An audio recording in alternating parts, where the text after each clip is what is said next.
Hi, everybody. I'm Brittany Lewis, a breaking news reporter here at Forbes. Joining me now is Forbes senior contributor, Jack Kelly. Jack, thanks for coming on. Oh, Brittany, my pleasure. I'm excited to talk about this topic. We've got a really fun Yeah. conversation today. We've heard all of the phrases, quiet quitting, career cushioning. You and I, a few months back, actually talked about the quitfluencer. The latest catchphrase is bare minimum Mondays. What can you tell us? So my understanding about bare minimum Mondays, and in full confession, I am on TikTok a lot. Despite my gray beard and stuff, I'm loving it. I'm loving the vibe. And with bare minimum Monday, it's almost a tongue twister. It basically, my understanding is this: after the Sunday scaries, Sunday afternoon, Sunday night, dreading coming in Monday. And let's be frank too, Brittany, most people, myself included, like 2 days is not a lot. One day maybe you're doing some fun stuff, and then Sunday you're running errands, you go to laundry, you're going shopping. So the time you come in on Monday morning, you're shot, you're tired, you're exhausted. So I believe the whole ethos behind it is that when you come in on a Monday morning, you don't have to put the pressure on to give it 100% right away. Now, it doesn't mean that you're quiet quitting. It doesn't mean that you're coasting or cyber loafing. It really means you're saying, hey, I got to respect boundaries. I have to make sure my mental health and well-being is in place. And I'm going to do my work, but I'm going to do it strategically. I'm going to take my time. I'm going to get my tasks done, but I'm not going to put undue stress on myself to make myself nuts. I'm going to just take it easy and do the best I can. And that's it. And I don't know if everyone agrees that that's the thing, that's how I'm kind of interpreting it. And it seems kind of reasonable to me. It makes sense. Jack, this is really funny because people haven't been liking Mondays, I think, from the beginning of time. This is not a new phenomenon. I think it would be hard pressed to find a group of people that's like, yes, it's a Monday today. So why are people on TikTok and employees now feeling empowered to put a catchphrase on bare minimum Mondays, things like that, and speak about it? I think there are a couple of things. One, and please, I do not mean to come across rude or anything like this. It almost feels that a lot of the folks who are doing these TikToks, who are coming up with these really interesting catchphrases, they feel like they're inventing this, that this is the first time ever in the history of work that they came up with this. You don't realize old guys like me, we've been going through this for decades, and it's always Mondays suck. Mondays are the worst. Mondays are terrible.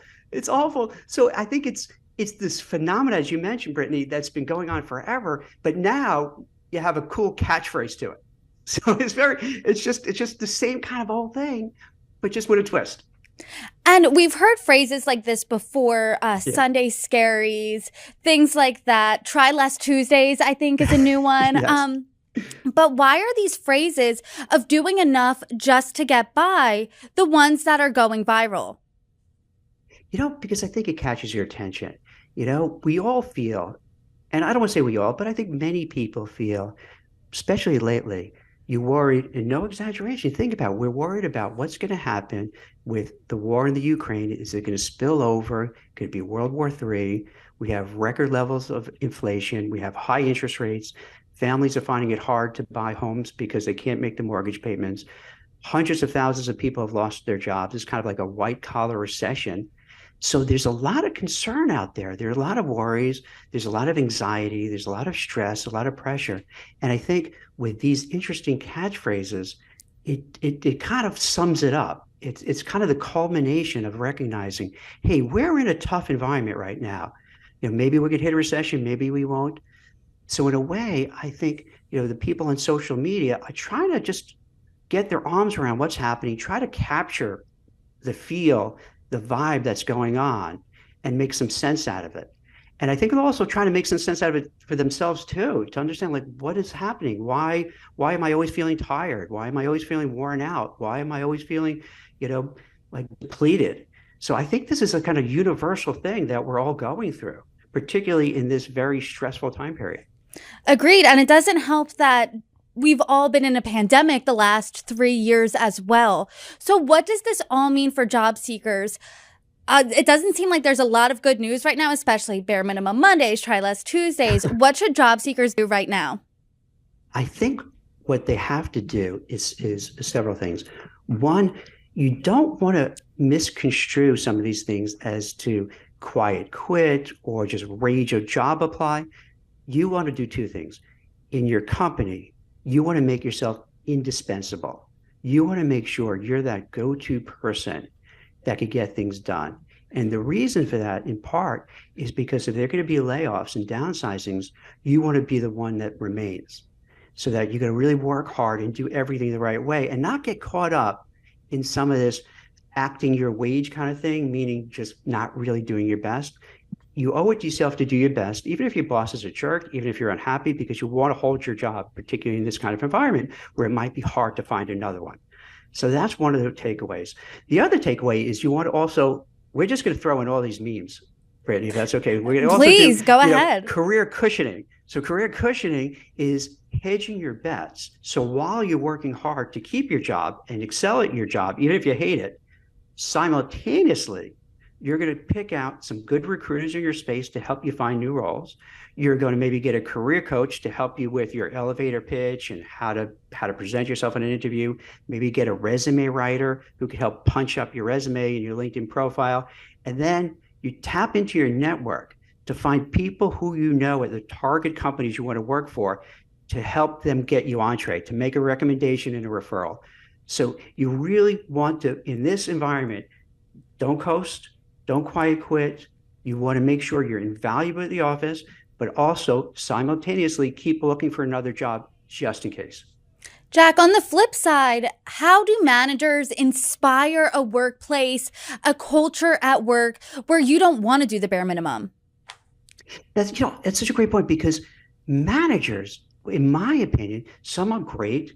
Sometimes what happens is you get somebody who's like an all-star, let's say a salesperson, great salesperson, phenomenal, and they promote that person to a manager. And the same skills they had as a salesperson doesn't really apply as a manager. They're not empathetic, they're not caring, they don't know how to motivate. And oftentimes managers don't get their people engaged. And when people aren't engaged in the workforce, then they're going to quiet quit. Then they're going to rage job apply. Then they're going to leave, or they're just not going to be happy. And it's going to be a negative, just a negative distraction for everybody. So I think managers have to really work hard to understand what their people are doing and how to help them succeed. They have to lay out a game plan. Here's how we visualize you succeeding, and we're going to help you succeed. And here's the path forward. And here's how you could grow in the organization. And you need to get feedback from them. You got to get constructive feedback from them. If they give critiques to the manager has to be a big boy or girl and accept the criticism and make the changes. Otherwise, it's going to be a dysfunctional environment, and your best and brightest are going to leave, or they're just going to do the bare minimum. All of these trends that we've discussed really have a negative association with work. So how, as an employee, do you get out of this negative mindset? What I would say, and for people who are either searching for a job or working but want to change it, you really want to know what do you want in your life? What's important to you? It's almost like a Venn diagram. What are you good at? What are your skills? What do you enjoy? What do you love? What can you make money at? And then you find that intersection. And if you find what you're passionate about, that could pay the rent, that could give you the lifestyle you want, then you go after it. Then you go after that role, you go after that career, and you give it everything to make it work. And Jack, specifically about bare minimum Mondays, we talked about the Sunday scaries. What can you do Sunday night, Monday morning to start the week off right? Maybe not be so anxious about starting work. Great question. I find out, Brittany, what happens is this. If you take proactive steps, whether it's before an interview or before Monday, it lessens the stress. So in other words, rather than waiting for Monday to respond to emails, rather than waiting for Monday to figure out what's my agenda, what's going on my calendar, what should I do, on Sunday afternoon, Sunday night, start preparing. Prepare, what am I going to do tomorrow? What do I need to do? What can I get done now to make it work? Then first thing Monday morning, now this isn't a TikTok meme. Maybe this is something you and I can make this go viral. You got to eat the frog first. I can't say I made that up, but I've heard it. I don't know from where. Eat the frog first is like a really gross, phrase, but it really means do the thing you don't want to do first. Get The it out one of the you way. absolutely hate, because if you do it first, it's off your chest. And for the rest of the day, your mind is freed up. Because think about it. How often do people, like whether it's a Monday or a try less Tuesday or something Wednesday, that, is hanging over your head, is hovering there, it's there, and you can't really get focused on anything else. So get the worst jobs that you don't want to do it first, get it over with, get it done, and you'll feel so much better. I could win an Olympic medal in procrastinating, so I'm definitely going to use that advice. But I do want to talk about the big picture here in Yeah. 2023. We talked about a looming recession. We've seen layoffs in the headlines for months, especially in the tech industry. So how is 2023 shaping for the everyday employee? I always suggest prepare, hope for the best, prepare for the worst. So I don't know. And I think anyone who could say, oh, this is exactly what's going to happen, the recession is going to start on January this or February that. Come on, they don't know. They're throwing it out there. They may be right, may be wrong. I think people just need to prepare, and they have to go, as I mentioned before, keep their job, do everything they can, to hold on to what they have, but at the same time, keep an eye open for other opportunities. And they're going to have to develop a tough success mindset. In fact, I was just writing about this for Forbes this morning before I came out here, because with all the things going on, inflation, interest rates going up, prices going up, costs going up, you're going to just have to be mentally tough. And it's not easy, because otherwise, you could just get overwhelmed by the negative news, by all the stories, recession, war, this. You have to kind of stay focused. What's my mission? What do I want to accomplish? I want to do this at my job. I want to do X to get a new job, and just block out all the noise, all the buzz, and focus what's important to you. What is your one biggest piece of advice to block out that noise? The block out the noise is just hyper focus on what you want to do. If, let's say, you're looking for a new job, that's your job. You have to allocate all the time and effort to finding a new job. So that means when you wake up in the morning, have a list. Okay, I'm going to reach out to my recruiters. Then I'm going to reach out to my network. I'm going to send out resumes. I'm going to go on LinkedIn and try to network with people. You want to have that game plan, and try not to get distracted by everything else, because the more time you put in, that's hyper focused, that's avoiding everything else, you're going to do well. If you start getting sucked up into whatever, what did Kim Kardashian do today? What did this person do today? What about this? Oh my God, did you hear so-and-so said this? Oh, this is terrible. Stop it. Stop with all that stuff. Focus on yourself, your career, your future, and especially when times are tough. And then later on, when things are good, then you can do other things. But right now, hunker down, do everything you can to keep your job, everything you can to see if there's a better job out there, and don't try not to get distracted. And if you're feeling kind of like the burnout, if you're suffering from mental health issues, well-being, definitely talk about it. Don't keep it to yourself, because I think this is kind of it's a dirty little secret that we're all going, I think, and tell me if I'm wrong, but we all, to a certain degree, are dealing with a lot of stress, anxiety, mental health issues. And we got to bring it out of the open and talk about it, because if you don't, that's going to also hamper you in your day-to-day work life or in trying to find a new job. Yeah, it's definitely been a tough few years for everyone. Yeah. And to your point, I think if you're making that to-do list to be hyper-focused, maybe at the top of the list, eat the frog, put on that thing you don't want to do first, get it done. You'll feel more accomplished at the beginning of your day.